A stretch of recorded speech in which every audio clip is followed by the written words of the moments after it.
Bonjour et bienvenue, chers amis, roulement de tambour, balance sur le tirage de vos énergies pour cette année 2023. Je vous la souhaite belle, clémente, prospère et rajoutez tout ce que vous voulez. On est parti, les balances pour ce tirage. Ce tirage s'adresse à vous si vous êtes en signe du signe solaire de la balance, si vous êtes ascendant balance, que vous avez votre lune en balance, Mercure, Vénus. Vous faites comme vous voulez. Vous pouvez aussi aller regarder les autres signes prédominants dans votre thème, on va dire. Comment je vais procéder, les balances? Je vais dans un premier temps avec Leïla, que voici. Elle est où, Leïla? Elle est là. Avec Leïla, nous allons faire le tirage des 12 maisons astrologiques. Et ensuite, on va regarder mois par mois ce qui se passe pour vous pour cette année 2023, les gars. C'est parti. Je vais recouvrir les 12 maisons avec des cartes de Django, le tarot de Django. Et je vais tout vous expliquer, ne vous inquiétez pas. Les balances. Allez. Hop, je fais l'étalement. Vous pouvez accélérer hein, si jamais. Voilà.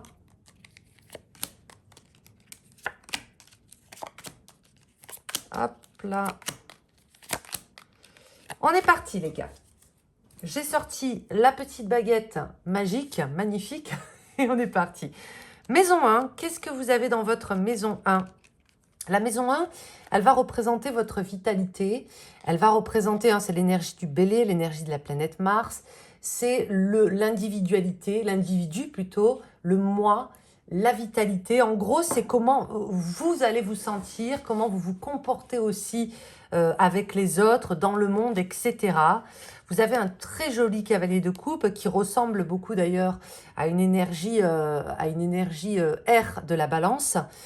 J'ai l'impression ici que ce cavalier de coupe vous envoie de la légèreté, plus de légèreté, une meilleure estime de soi. Le cavalier de coupe, c'est un grand romantique sans jamais tomber dans le pathos ni la niaiserie. C'est pas trop son truc. Il est subtil. Il n'en fait pas des caisses. Il est aussi très altruiste dans l'énergie. Donc, bien évidemment, la maison opposée à cette maison 1, c'est la maison 7, ici, vous voyez. Et la maison 7, c'est la maison de la balance. Donc, vous n'allez pas changer du jour au lendemain, les gars. Vous allez toujours rester très balance dans l'énergie, c'est-à-dire tourner vers les autres, tourner vers le partage. Mais là, on voit ici quand même qu'avec un cavalier de coupe, il y a aussi une certaine forme d'harmonie. Parce que vous êtes peut-être plus serein, parce que vous vous sentez mieux, vous avez plus à cœur de partager et ça se passe mieux. On va le voir avec les autres cartes, ne vous inquiétez pas, on va aller approfondir tout ça. Dans votre maison 2, la maison 2 fait référence à la planète Vénus, elle fait référence au signe du taureau, et cette maison 2, c'est la maison de l'argent, des possessions, des biens matériels, de l'esthétique. Hein. Vous partagez cette même planète avec les taureaux, cette planète Vénus qui vous unit, qui vous rassemble, et qui nous parle aussi de l'art, de la beauté, toutes ces choses-là. La tour. Ah, cette tour, les copains, m'apparaît quelque peu complexe. Cette tour peut nous parler de, comment on dit, vous savez, quand on doit faire attention, pas forcément de mise en garde, mais de précaution. Oui, ah, on va laisser l'église sonner. On va laisser l'église sonner. Mais je pense que vous m'entendez quand même. Alors, la tour dans la maison 2, ça peut être plusieurs choses. La première, attention à l'impulsivité dans les dépenses. Il peut y avoir de ça. Parce qu'une tour est très peu maîtrisable. Une sensation d'avoir du mal à maîtriser ses dépenses ou avoir du mal à se maîtriser. Ça peut nous parler donc d'achats compulsifs. Ça peut nous parler aussi de petites tuiles qui nous tombent sur le coin de la figure, des achats imprévus, enfin des dépenses imprévues, des choses comme ça qui peuvent faire un petit peu grincer des dents. Pour moi, le maître mot ici avec cette tour, c'est prévoyance. Soyez prévoyants cette année, faites attention, sans pour autant tomber dans la paranoïa. Mais voilà, essayez de rester vigilant, vigilante et de ne pas tomber dans certaines formes de pulsion ou d'impulsion. Vous voyez un petit peu l'idée? Parce que la tour, c'est quand même l'inattendu et ça peut être un petit peu délicat. On continue, on ira creuser ça aussi avec les autres maisons. La maison 3, elle peut nous renseigner aussi sur les finances puisque c'est une maison mercurienne, c'est la maison de la circulation, de la communication, des échanges, des apprentissages, des formations, de toutes ces choses-là, vous voyez. Vous avez un 10 de bâton. Alors, ce que je vois ici avec cette tour et ce 10 de bâton associé, les balances, c'est pas impossible que certaines personnes aient, comme je l'ai dit, du mal à joindre les deux bouts, mais ça peut être aussi la possibilité d'arriver à terme d'un paiement, d'une dette, je sais que c'est très spécifique, hein, ou par exemple d'un remboursement, d'un crédit, etc., qui vous met un petit peu, voilà, qui vous pèse dans votre quotidien, notamment sur la vie matérielle, mais on arrive à terme de quelque chose avec ce 10 de bâton. Ce 10 de bâton dans la maison 3, ça peut être aussi prendre conscience qu'on ne peut plus continuer, par exemple, à vivre à tel ou tel endroit parce que c'est trop de contraintes. Je vous donne un exemple très pratique. Si vous habitez dans un appartement, maison, et que vous avez énormément de trajets à faire tous les jours pour aller travailler ou que sais-je, ça peut engendrer une fatigue et ça peut engendrer aussi une certaine forme de lassitude. On est fatigué. Il y a de ça dans le 10 de bâton. J'ai la sensation avec ce cavalier de coupe en maison 1 que cette année 2023, vous allez tout faire pour vous apporter, augmenter votre qualité de vie, votre repos de l'esprit. Vraiment, qu'est-ce que je pourrais faire pour être plus calme, plus tranquille, plus serein, moins me prendre la tête et moins ressentir cette espèce de pression ou d'extrême vigilance. Ok? Il y a de ça. Le 10 de bâton, ça peut être aussi la capacité que les balances ont, entre autres, hein, à se laisser un petit peu envahir ou vampiriser. Parce que le 10 de bâton, dans l'école Rider-Waite-Smith, c'est quand même une carte de surmenage et de fatigue. Donc attention à ça, attention dans vos échanges à ne pas trop éponger les souffrances des uns et des autres. C'est très bien d'être compatissant, mais vous n'êtes pas obligé d'endosser tout leur malheur non plus. Dans la maison 4, on a une très très jolie carte ici avec ce 6 de coupe. La maison 4, c'est la maison des cancers et de la lune. C'est dans cette maison que va se manifester les ancêtres. C'est la maison des origines, des racines, du foyer, de votre petit cocon. Avec un 6 de coupe ici, il y a un retour à l'essentiel. Le 6 de coupe fait souvent référence à une certaine forme de spleen, mais pas un spleen morose. C'est la nostalgie douce. C'est le fait de se remémorer des bons souvenirs. C'est l'appel aussi du monde de l'enfance. Ça serait intéressant de voir ce que vous avez en maison 5, parce que la maison 5 est la maison de l'enfance. Mais ça peut être, un beau voyage, des retrouvailles avec des gens du passé que vous n'avez pas vus peut-être depuis un certain temps, ou des gens qui vous manquent. C'est pour moi la présence ici, peut-être, d'un défunt, d'une personne qui est partie quand vous étiez jeune ou quand vous étiez enfant. Vous allez sentir sa présence, vous allez sentir son soutien. Vous voyez, il y a un rappel comme ça du passé, mais ce n'est pas un rappel douloureux, c'est quelque chose de très doux. Maison 5, qu'est-ce qu'on a dans cette maison? Oui, c'est positif, ce spleen. Alors, la maison 5, c'est la maison du signe du lion, c'est la maison du soleil. Et cette maison, elle fait référence aux passions qui nous animent, aux petits instants privilégiés de la vie, au bonheur simple. C'est la maison solaire par excellence. Et le soleil, ça fait du bien. C'est aussi la maison qui parle des flirts et de votre créativité. Très joli de denier, les balances ici, qui me fait dire qu'une activité, un projet, une passion va prendre de plus en plus de place dans votre vie ou bien va venir tout simplement s'immiscer sur votre chemin. Avec un 2 de denier, il y a une espèce de... On est partagé entre deux choses. Et puisque vous avez ce 2 de denier dans la maison quand même récréative, vous allez peut-être être partagé entre un job alimentaire ou quelque chose d'assez routinier et quelque chose d'extrêmement divertissant. Et vous allez peut-être réagencer votre quotidien pour laisser plus de place au divertissement, au plaisir, mais aussi à votre imagination créative, à votre côté artiste. Il y a des personnes ici qui ont un double emploi, qui font deux choses en même temps, peut-être qui se forment et qui travaillent, peut-être qui, vous voyez, il y a un hobby, et attendez-vous à ce que ça prenne beaucoup de place dans votre vie. Donc, n'hésitez pas aussi à aller à la recherche, à vous ouvrir à de nouvelles choses, à aiguiser un petit peu votre curiosité parce qu'il y a de belles découvertes sur le chemin. La maison 6, c'est la maison du signe de la Vierge, c'est la maison de Mercure, tout comme la maison 3, sauf que la maison 6 va faire référence à votre quotidien. C'est la maison de la routine, du foyer, du métro-boulot-dodo, du travail, des tâches que l'on fait au quotidien, de la santé, des animaux de compagnie. Et dans cette maison, 7 de bâton. Alors ce 7 de bâton, il n'a pas vraiment... C'est pas qu'il n'a pas envie de sortir de chez lui, mais c'est que il y a peut-être des choses qui vont vous retenir chez vous, qui vont vous donner peut-être envie de prendre du temps chez vous. Ce 7 de bâton, regardez, c'est ce cheval derrière son enclos. Alors on ne sait pas, est-ce qu'il est content d'être là parce que l'herbe elle est fraîche, parce qu'on s'occupe bien de lui, ou est-ce qu'il n'a qu'une envie, c'est de foutre le camp, de sauter par-dessus la barrière et d'aller s'aventurer dans le monde. Vous serez peut-être un petit peu comme ça. Mais moi, ce que j'ai en termes de ressenti, et notamment avec ce cavalier de coupe en maison 1, c'est que vous risquez de vous sentir de mieux en mieux chez vous et peut-être moins dans les cercles sociaux, dans les endroits où il y a beaucoup de monde, où ça parle beaucoup, ou peut-être que d'habitude vous avez envie d'échanger, d'aller voir du monde, et qu'en 2023, vous le ressentirez peut-être un peu moins.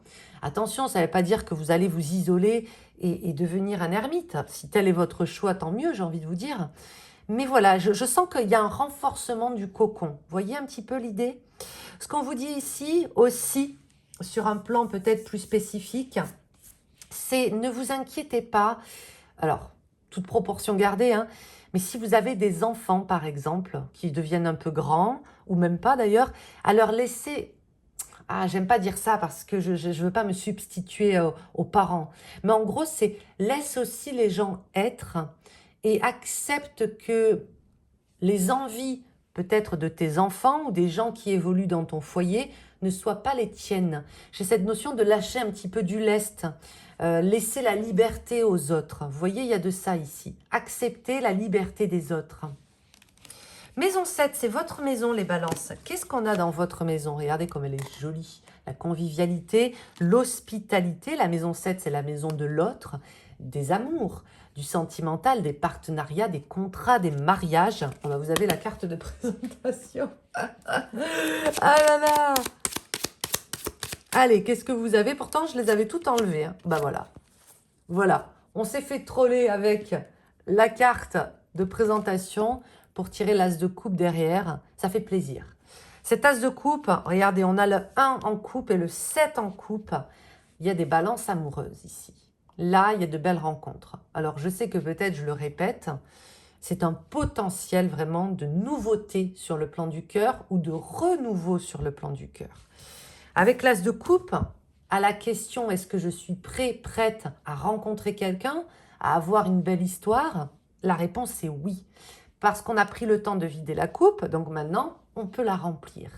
Et vous avez tout à fait ça sur le plan donc de l'amour, mais aussi des associations, des partenariats, des collaborations. Donc, c'est quand même de très belles, un beau présage pour tout ce qui va être des équipes, de l'unité, de travailler main dans la main avec quelqu'un. Allez-y, c'est votre année pour ça, les gars. Donc, on est vraiment sur une année plus intimiste. Vous le sentez, hein? Maison 8, maison des scorpions. C'est la maison qu'on l'on associe à la symbolique de la mort. C'est une maison mortuaire, la maison des crises et des transformations profondes. Et aussi la maison de la sexualité, entre autres. Waouh! Vous avez le totem d'immunité pour cette maison qui est quand même parfois assez bouleversante et qu'on redoute un petit peu, notamment en astrologie des anciens, parce qu'il y a quelque chose d'un petit peu dramatique dans la maison 8 qui est les gros chamboulements internes, vous voyez. Vous, ces gros chamboulements internes, enfin, ces gros chamboulements, vous les avez plus sur le domaine de la matérialité. Donc, peut-être des grosses remises en question sur le plan matériel. Je ne suis pas en train de forcément parler de pauvreté, précarité, hein, pas du tout. Hein. Mais vous voyez, c'est vraiment qu'est-ce que je fous là? Où est-ce que j'ai envie d'habiter? Qu'est-ce que j'ai envie de posséder? Même si on possède jamais vraiment rien. Tandis que sur le plan interne, avec ce 9 de coupe, c'est beaucoup plus doux. Je pense que les crises majeures, il n'y en aura pas forcément cette année. J'ai envie de vous dire, mais c'est tant mieux. Ça, c'est la meilleure des bénédictions, quoi. Le 9 de coupe, il va peut-être venir vous titiller sur vos rêves, sur vos aspirations. Est-ce que c'est vraiment ton rêve ou est-ce que c'est celui de quelqu'un d'autre? Est-ce que tu as vraiment envie d'accomplir ça pour toi ou parce que quelqu'un l'attend de toi ou pour impressionner un tel ou un tel? Vous voyez, ça peut être ces questions comme ça qui pourront se poser un petit peu.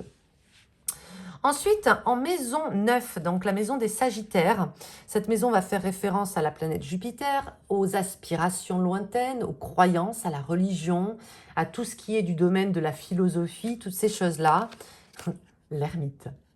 Hein, on est bien chez le roi, mais on est mieux chez soi, dans le silence de son âme. Cette carte, c'est une des cartes les plus spirituelles. Et vous tirez l'ermite dans la maison de la spiritualité. Une année, alors là, spirituelle au possible. Une année où l'on... J'arrive pas à trouver le mot parce qu'il n'y a pas de mot assez fort à part la foi. Vous voyez ce que je veux dire? C'est vraiment aligné avec ses convictions. Vous allez être aligné avec vos croyances. Vous allez être en paix aussi avec vos croyances. Faire la paix avec ses croyances. Et on est sur une grosse fin de cycle aussi. Donc peut-être qu'il va y avoir de nouvelles révélations, découvertes, des lectures, des apprentissages qui vont venir vous bousculer aussi de la meilleure des manières sur le plan spirituel. Très très jolie carte. Maison 10, maison des Capricornes, c'est la maison de la carrière, c'est la maison des projets, c'est la maison de la construction sur le long terme, donc le travail et toutes ces choses-là, c'est saturnien. Le pendu, le pendu, il vient un petit peu nous agacer ici. Hein. On a le 7 de bâton en 6, la tour en 2, le pendu en 10. Je sens que là... comment je pourrais vous dire ça? Il y a des personnes peut-être sur le plan de l'emploi qui vont se sentir un petit peu le cul entre deux chaises. On le voit avec ce 2 de denier où on se sent partagé, on se sent un petit peu aussi entre deux eaux. Il va y avoir de ça peut-être sur le plan de la carrière. Mais ce que j'ai ici pour vous, c'est ne vous mettez pas martel en tête, ne faites pas preuve d'impatience. Alors c'est plus difficile à dire qu'à faire. J'ai la sensation que si c'est pas le moment, ça sert à rien de forcer. Il y a un petit peu de ça dans ce pendu. Un exemple, vous en avez ras la casquette de votre travail ou de ce que vous êtes en train de faire. Vous avez vraiment envie de ce changement. Ça fait peut-être plusieurs semaines, plusieurs mois que vous cogitez dessus. Et en même temps, il se pourrait qu'il y ait quelques contraintes, quelques retards. Et ça sert à rien, en gros, d'essayer de forcer. Si vous n'avez pas le contrôle dessus, laissez pisser. C'est vraiment ça l'énergie du pendu. Ce que j'ai aussi dans cette énergie du pendu ici, c'est une volonté de... Alors, ça sera un petit peu un esprit de contradiction qui représente assez la balance. J'ai pas envie de faire comme tout le monde. J'ai envie de faire quelque chose pour me démarquer cette année sur le plan de l'activité, du travail, de votre façon de vous présenter au monde, de vous vendre. Écoutez cette originalité parce que pour moi, le pendu est l'être, la carte, une des cartes les plus originales du jeu. Il fait rien comme tout le monde, il a la tête à l'envers, c'est un acrobate. Donc ça pourrait aussi jouer en votre faveur. Vous démarquer en écoutant vos différences, en acceptant vos différences et même en vous servant de vos différences comme un avantage. Vous allez faire la différence avec vos différences. Maison 11, les copains, c'est la maison du signe du Verseau. Et cette maison, c'est la maison des autres, de la communauté, de la philanthropie. C'est le monde, c'est les réseaux, c'est les amis. On a un très, très, très joli roi de coupe. Alors, les relations, quelles qu'elles soient, sont privilégiées cette année 2023. Que ce soit, regardez, on a eu déjà les relations envers vous-même, les relations amoureuse, sentimentale, dans l'intimité. Vous avez aussi ce très joli 6 de coupe sur le plan, comme on l'a vu, même de l'autre côté du voile, des racines, des origines, des ancêtres. Et vous avez un roi de coupe sur le plan plus large, plus général. Une année où vous allez pouvoir exploiter de façon magistrale vos capacités d'écoute et de conseil, les copains balance. C'est vraiment votre année pour ça. Euh, alors attention toutefois à ne pas vous faire vampiriser, hein. Ça revient toujours. Mais dans ce roi de coupe, on est sur l'altruisme, le partage, le bonheur partagé, les beaux voyages entre amis, les beaux restos, vous voyez. Toutefois, hein, je nuance un petit peu parce qu'on a quand même ce 7 de bâton dans le quotidien. Peut-être que vous allez aussi, alors moins courir partout sur le plan social, c'est-à-dire, voilà, mais que vraiment ça va être des instants de bonheur, sincère. Ça, c'est le mot-clé, la sincérité au niveau des relations, quelles qu'elles soient. Maison 12, quel va être l'enseignement majeur de cette année pour vous les balances? La maison douce, oh c'est joli, la maison douce, lapsus, c'est le signe des poissons, c'est donc la planète Neptune mais aussi Jupiter, et c'est une maison qui vient clôturer le bal, maison spirituelle, des mystères, des enseignements, des choses qui nous sont cachées aussi parfois, 5 de coupe, qui vous apprend à ne pas regretter d'être vous. L'enseignement à l'issue de cette année 2023, c'est je ne regrette pas ce que j'ai dit et fait, quand je l'ai fait avec le cœur. Vous voyez, c'est quoi? Ne complexez pas. Ça, c'est une carte qui vient vous décomplexer. Parce que dans le 5 de coupe, il y a quand même souvent une notion de on ressasse, on se morfond, on refait le monde avec des si. Et je pense que vous allez arriver à beaucoup moins le faire. Ok? Donc ça, c'est cool. On va passer aux 12 mois de l'année pour vous les balances. Let's go. 12 mois de l'année. Allez.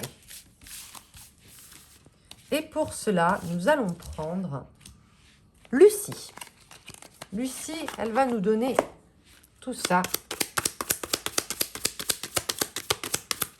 Alors, janvier, février, mars, avril, mai, juin, juillet, août, septembre, octobre, novembre, décembre. On va faire en trimestre, les amis.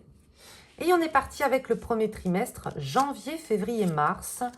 On a le choix, on a la joie et on a le foyer. Vous voyez, on retrouve encore cette notion d'intimité, de cocon, de chaleur, de se sentir bien ou de se sentir mieux chez soi. Le foyer fait aussi référence au corps, hein. C'est les murs qui nous hébergent en premier lieu, c'est notre corps. Alors, un mois de janvier où on est dans le choix, la décision, l'analyse, j'ai la sensation que les énergies Capricorne vont très très bien vous aller ce mois-ci, enfin ce mois de janvier, parce que vont vous permettre justement de franchir un cap, de penser à vous, de penser réussite, de penser logique et surtout de faire le choix, hein, vraiment d'y aller, d'oser. Ce choix va être payant puisqu'en février, c'est la joie qui prédomine. Donc, vous avez fait le bon choix, quel qu'il soit, hein. Après, ça peut être des orientations, des choix de vie, des façons de vivre, etc. On est sur un mois de février très léger. L'énergie des Verseaux, pour le coup, va vous accompagner tout ce mois-ci. Et vraiment, créativité, partage, on est bien. Le mois de mars, il y a un truc ici qui est... que je ressens, c'est le mot sécurité. Ok? Donc, rappelez-vous que vous avez eu quand même cette tour en maison 2 qui peut nous parler de se sentir déstabilisé, sur le plan matériel, etc. Au mois de mars, j'ai la sensation qu'il y a vraiment une amélioration si jamais vous êtes impacté financièrement, matériellement, etc. Et il y a aussi, c'est un super mois pour poser ses bagages, poser ses valises quelque part. Avril, mai, juin, le printemps. Le printemps, c'est l'aventure, c'est la fuite et les illusions. Ah, un printemps avec des questionnements de l'ordre relationnel. Un printemps, on rappelle quand même que vous avez eu beaucoup de coupes et de très jolies cartes sur tout ce qui était relationnel. Donc, ce qui me fait dire que ces cartes de la fuite et de l'illusion avec cette aventure, elles vont plutôt être tournées vers vous. Je m'explique. Avril, l'aventure. Alors là, pour le coup, vous allez ressentir l'énergie du bélier. Vous aurez envie de mettre les voiles, vous allez être très actif au début du printemps. Il y a peut-être un voyage ici qui est planifié, c'est l'énergie du full, hein, c'est l'énergie du mat dans le tarot, cette carte de l'aventure, avec vraiment une espèce de désinhibition comme ça, où on ne se prend pas la tête. Attention aux dépenses impulsives, compulsives, hein mais vous allez vraiment vous éclater en avril. Quitte à fuir, quitte à partir. Mais juin, vous voyez, ce sont deux cartes qui vont nous parler ici de je me retire un petit peu du superflu. Je n'ai pas envie, je fuis les illusions. Je n'ai pas vraiment envie d'assister à ces spectacles, à ces messes basses, à ces qu'en dira-t-on. Donc ça peut être un printemps où vous allez être peut-être plus impacté par la fausseté, par l'hypocrisie. Vous n'allez pas le supporter. Vous allez vraiment avoir qu'une envie, c'est vous foutre le camp, vous réfugier dans des relations saines, dans des bonnes lectures, dans des choses qui ne sont pas stériles. Ok? Donc on a de ça sur le printemps, je fais une croix sur les artifices, la stérilité, etc. Ça peut aussi être par exemple un ras-le-bol, je vous donne des exemples, hein, des réseaux sociaux, de toutes ces choses-là. Le printemps, ça dégage. Ensuite, juillet, août, septembre. Juillet, août, waouh, septembre. Ok. On a un été ici, juillet, août, qui me fait penser vraiment à une énergie ancestrale, à cette carte un petit peu de l'ermite mélangée à ce 6 de coupe que vous avez eu dans votre tirage. Juillet, août, un été exceptionnel pour vous. Il y a la prière, il y a la stabilité. Vous êtes beaucoup moins... Vous voyez là, on sent que c'est très air dans l'énergie, parce qu'il y a beaucoup d'énergie de fuite, de mouvement, de cérébral. Et là, on passe sur un été qui est bien terrien, qui est terre et feu, qui s'enracine, qui se sent beaucoup plus stable. Donc, je pense que c'est une super période cet été pour mettre en place des choses importantes, pour signer des contrats, pour avoir des conversations profondes. Vous voyez, toutes ces choses-là. Bon, par contre, à la rentrée, on a un petit coup de flip, là, on a un petit coup de stress. Je pense que vous êtes ce genre de personne à pas aimer. Vous voyez, c'est un petit peu l'énergie des dimanches soirs que l'on redoute. Et le dimanche soir, quand on reprenait l'école ou le travail le lundi, on est déjà dans le flip. Ce que j'ai pour cette rentrée de septembre, c'est bien d'être prévoyant, c'est bien d'être vigilant, mais ne commencez pas à alimenter toutes ces projections-là sur la rentrée, sur la fin de l'année, ça va bien se passer. Cette carte sort toujours quand on se fait des films, quand on mouline au niveau du cerveau et quand... voilà. Qu'est-ce qu'elle dit, ma mère, tout le temps? Ma mère qui est balance, d'ailleurs, les gars. Elle dit, ça sert à rien que tu te prennes la tête pour des trucs qui n'arriveront jamais. Tu vois, c'est quelque chose comme ça. Pourquoi tu te fais toute une montagne pour des choses qui n'arriveront jamais? Et si elles arrivent, tu ne pouvais pas les contrôler. Donc, détendez-vous en septembre. Ok? J'ai la sensation aussi qu'en septembre, vous allez vous faire du souci peut-être pour un proche à vous. Je ne suis pas en train de parler de santé, je ne suis pas en train de... voilà. Mais il y a peut-être aussi des sollicitations dans votre sphère intime avec des gens qui ont besoin de vous et ça vous stresse. Donc ne vous mettez pas la pression non plus, vous faites du mieux que vous pouvez.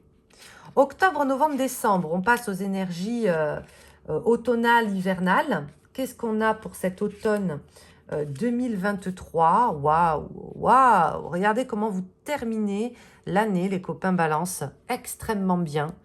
Ah, peut-être que vous vous stressez aussi par rapport à ça. Vous voyez, on a septembre le stress, octobre derrière, on a cette carte du contrat, parce qu'il y a peut-être des enjeux importants à l'issue de cet été et du coup pour la fin de l'année.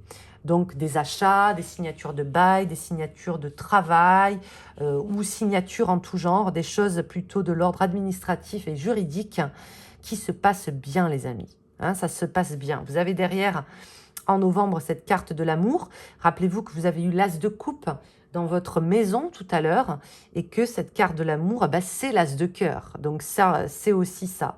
le mois de l'amour pour cette année 2023. Il se pourrait bien que ce soit ce mois de novembre, hein, les copains. Et on termine cette année 2023 sur l'image de soi, qui est une carte résolument vénusienne et très balance dans l'énergie, avec peut-être des beaux projets sur le plan personnel.